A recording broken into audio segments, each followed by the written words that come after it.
Update sa mitigation at damages na dulot ng El Nino.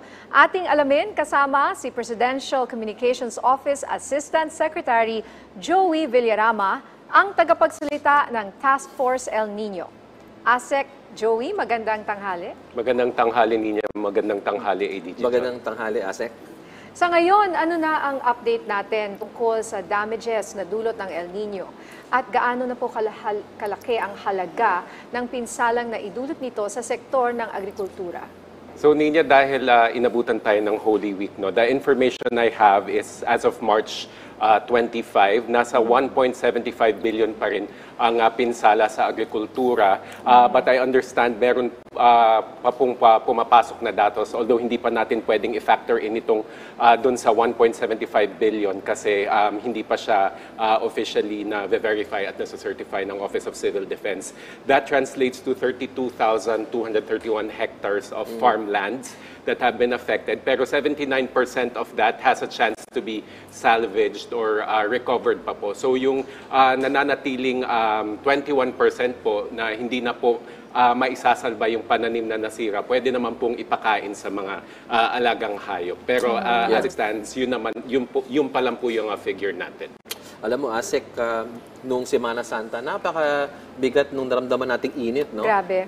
May mga heat index pang ipinalabas ng Pag-asa. And accordingly, today, aabot daw sa 43 or 44 ang Metro Manila. So mag-ingat po tayo mga kababayan. So on this topic, ASEC, ilang lalawigan na po sa ngayon ang matinding tinatamaan ng El Nino base sa inyong monitoring? Opo, ADG John, dahil katatapos lamang po ng Marso, no, yung projection po ng Pag-asa is from 67 to 71 provinces. So yung actual...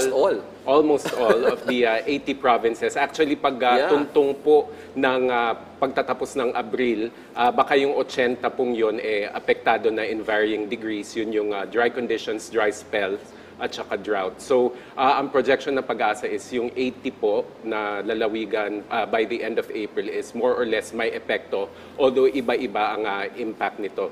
In terms of provinces or mga bayan na nagdeklara ng state of calamity, isang buong probinsya po ang nagdeklara as of last week. Ito yung Occidental Mindoro.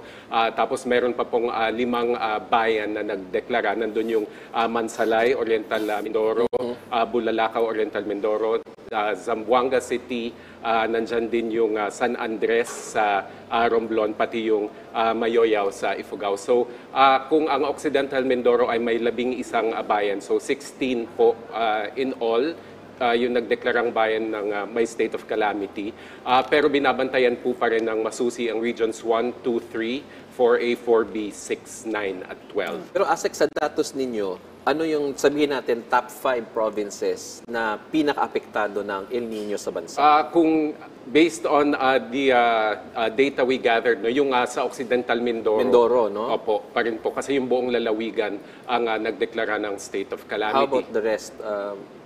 Ano pang ibang mga lalawigan ang pinaka-apektado? Yung Western Visayas na banggit nyo, ADG John, yung matinding init na nararanasan, hindi lamang sa buong bansa, but particularly in Western Visayas. So Iloilo to, no? We're Yes. talking about Iloilo, Capiz. I understand sila po yung mga lalawigan na nagdeklara ng suspension of classes dahil naman sa matinding init. Okay. Ang daming problema, no? Suspension of classes, pagkasira ng agrikultura. So ano po ang assistance na ibinibigay ng pamahalaan ngayon sa mga lugar na apektado ng El Nino sa, let's say, sa agriculture?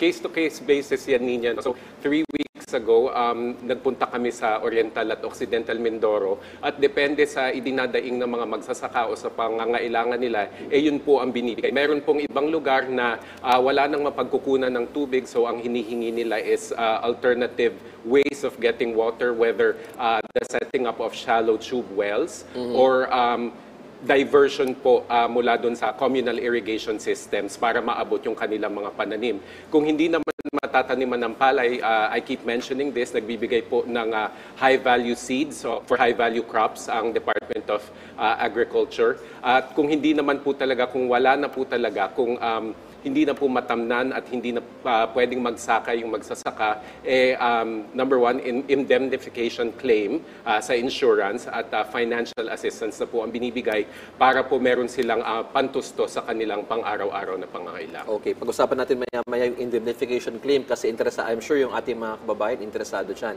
Pero balik lang tayo sa tubig kasi na-mention mo, Asek, yung posibleng drought, no? At yung kahirapan sa tubig. Let's talk about Metro Manila. Nakikita nyo ba na magkakaroon tayo ng water shortage dito sa Metro Manila at baka kailangan mag-imbak na ng tubig yung ating mga kababayan? Hindi po mawawala yung posibilidad na hihina po ang water pressure o magkukulang po ang supply ng tubig dahil po patuloy na bumababa ang level ng dam, particularly ng Angat Dam.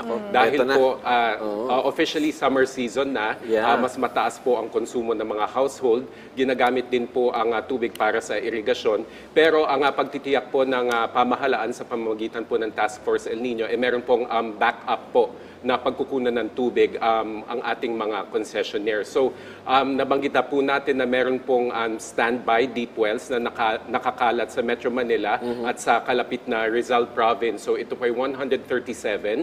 69 po are on standby. 10 are operational na matatap po ng MWSS para ibigay po yung tubig sa mga dalawang concessionaire po. Meron din po tayong tinatawag na package treatment plants kung saan po ginagamit po ang wastewater, nire-reprocess po para po magamit. So, ang Maynilad po, very recently, meron po silang in-inaugurate na treatment plant sa Putatan, Muntinlupa.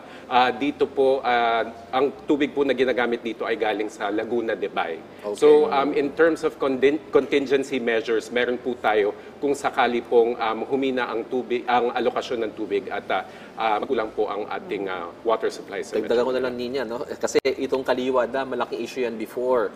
Kasi nga, for so long, wala naman tayong dam na ipinatayo within the Luzon area. So, meron pa bang plano ang ating Task Force El Nino na buhayin yung planong gawin uli yung Kaliwa Dam? Actually, among the long-term measures po, na hindi lamang ng Task Force El Nino, kundi po ng gobyerno ng Pangulong Ferdinand R. Marcos Jr. ay ang paggagawa po ng high dams. Kasi hindi lamang po naman imbakan niya ng tubig for water use ng mga household. Pwede rin po yan mag-serve as irrigation yes. Pati po ang aquaculture. Pwede rin pong hydropower generation. So marami pong gamit yan. So sa ngayon po, ang tinitingnan po natin talaga is the short-term remedies kung paano po mapupunan ang pagkukulang sa tubig. Pero yung long-term po is kasama po sa plano, lalo na ng National Irrigation Administration, yung pagtatayo po ng mga dam. Yan, kailangan talaga natin mga multi-purpose dam na yan. Yeah. Considering na grabe yung bagyo rin sa atin at napapaligiran pa tayo ng tubig. Tapos tayo ay may malaking problema. Pero are you prepared for the worst case scenario? For example, here in Metro Manila, sabihin na natin, sabi nyo, you have these short-term solutions. Ano? Is that enough to be able to say that hindi po tayo mawawala ng tubig ngayong summer season? Kasi eto na April and May will be the pinaka-mainit daw. Sinabi mo. Talaga. So, baka dumating yung oras na walang tubig sa mga certain hours. Yan po ang yung susunod na 2 buwan po ang binabantayan talaga natin dahil nga officially pumasok na yung summer season at as I mentioned, tumataas ang konsumo ng tubig. Kaya nga bagamat may ginagawa po, naghanda po ang gobyerno, meron pong mitigation measures at meron pong interventions. Patuloy po ang panawagan natin sa mga mamamayan para po sama-sama po tayong magtulungan para magtipid ng tubig. Ang NWRB po nagpalabas sila ng mga advisory sa malalaking subdivision po na kung maaari po, kung meron kayong malalaking swimming pool, ipagpaliban po yung paglilinis nun. Sa mga condominium unit po, sa off-peak hours po, kung kailan po tulog yung mga tao, pwedeng i-shut off po yung main valve para po makatipid po tayo sa tubig. Sa regular households po, yung mga nasa lupa or yung hindi po nasa high-rise building, I mean, kung maaari po, wag natin wag tayo gumamit ng garden hose for example sa paglilinis ng ating kotse o pagdidilig ng ating mga garden. Yung mga simple pong yung bagay na yon, hindi po natin matitiyak dahil nga po meron pa po tayong 2 buwan na kailangan bunuin. Ito yung kasagsagan ng El Niño. So hindi po natin masasabi kung ano yung mangyayari. Although 2 weekends ago, meron tayo, actually itong Holy Week may naranasan tayong pag-ulan. Ang pumasok agad sa isip ko nung umulan sa Quezon City kung saan ako nakatira. Dapat may pansahod na drum, may palanggana. Kasi yun po, yung sahod ulan po is actually the primary or the best way to help in saving water or conserving water. So yung Takpan mga nyo ganung lang, bagay po. Takpan. Kasi Kasi dengue naman dengue ang kalaban naman, nyo yes. dyan. So, ang daming kailangang i-consider. That's right. Asek, na-mention mo yung mga magagawa ng ating mga kababayan. Sa California kasi, nung mid-route sila some time ago, pinagbawal yung pagdidilig ng mga halaman. Sa harapan yung grass. Diba? Kasi kumakain nyo ng napakalaking tubig. No? Naisip ko yung golf courses. Wala ba tayong Golf panawagan course. sa mga Yes. mayayaman May na plano ba? miyembro May ng plano golf ba ang courses Task Force to do El Niño something na- about Actually, the golf courses? nagpalabas po ang NWRB ng advisory. Yun nga po, kabilang po doon sa advisory sa malalaking subdivision na yung sa patungkol sa swimming pools, kasama din po doon yung golf courses naman po. So, nabanggit ni ADG yung California. At ang sinasabi din po doon yung wag masyadong frequent yung pag-flush ng inyong toilet. Kasi ang kuya ko ay nakatira sa San Diego, Yes. California. Tuwing pong tag-init o kapag may drought, ganun po, bawal magdilig ng lawns. Kasi automatic yung sprinkler, tapos yung pag-flush. Tapos sa kuryente naman, gumamit kayo ng washer and dryer pag off-peak hours. So, kasi sa California, pinagbawal nila. Dito ba sa atin, ipagbabawal din ba natin? Or hanggang advisory na lang ang gagawin natin? Wala pong pagbabawal dahil nga po hindi gaya po sa paggamit ng air conditioner. Kung meron po tayong bata o senior citizen na kasama sa bahay, para po maginhawaan sila, inoon po natin ang aircon. Pero po, ang hinihikayat lang po, ang hinihiling po, yung wag po yung walang pakundangan na yung limitless yung paggamit po ng ating electricity at yung ating resources. Yun Okay. po ang advice. At meron tayong tanong mula sa ating kasama sa media na si Jason Rubrico ng SMNI News. Ilang LGUs na po ang nagdeklara ng class suspension dahil sa matinding init ng panahon? At ano raw ang mitigating efforts ng task force to help students and teachers experiencing high heat conditions sa kanilang mga classrooms?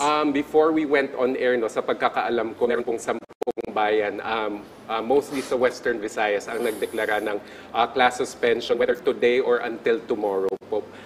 In terms of how we can help po, last year po, same time last year, ang Department of Education ay naglabas ng advisory na ang mga pribado at pampublikong paaralan ay pwede naman mag-shift dun sa online learning. So kung hindi po talaga, sobra talaga, na hindi makaka-concentrate ang bata kapag sobrang init po. So kung kayo po ay nakaka-experience ng extreme heat sa inyong lokalidad, nasa sa inyo po ang kapangyarihan po para i-shift ang inyong face-to-face classes to online classes. At ang paalala po natin palagi, lalo na sa mga bata po, di ba?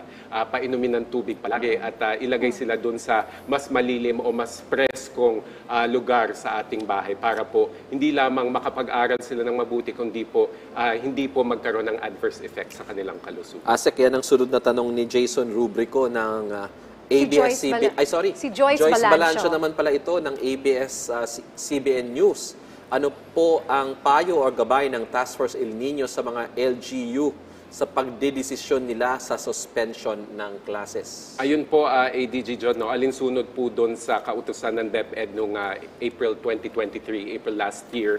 Nasa sa inyo po ang desisyon. Kung hindi na po talaga convenient, hindi lamang actually convenience ang isinasaalang-alang dito. Kung hindi po talaga viable at hindi na po talaga advisable na tumungo pa sa mga classroom ang ating